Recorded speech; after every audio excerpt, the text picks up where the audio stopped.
International maritime organization کے secretary general نے خلیج میں پھنسے ہوئے کئی بحری جہازوں کو محفوظ طریقے سے نکالنے کی منصوبہ بندی کی تیاری کا اعلان کر دیا۔ امریکہ اور اسرائیل کی جانب سے ایران پر حملوں کے بعد پیدا ہونے والی کشیدگی کے باعث سمندری راستے متاثر ہوئے۔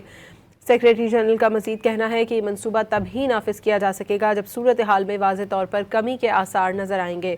اس منصوبے میں یہ بھی شامل ہے کہ جہازوں کو کس ترتیب سے نکالا جائے گا۔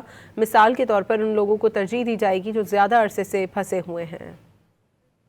انٹرنیشنل میریٹائم آرگنائزیشن کے سیکریٹری جنرل نے خلیج میں پھنسے ہوئے کئی بحری جہازوں کو محفوظ طریقے سے نکالنے کی منصوبہ بندی کی تیاری کا اعلان کر دیا۔ امریکہ اور اسرائیل کی جانب سے ایران پر حملوں کے بعد پیدا ہونے والی کشیدگی کے باعث سمندری راستے متاثر ہوئے۔ سیکریٹری جنرل کا مزید کہنا ہے کہ یہ منصوبہ تب ہی نافذ کیا جا سکے گا جب صورتحال میں واضح طور پر کمی کے آثار نظر آئیں گے۔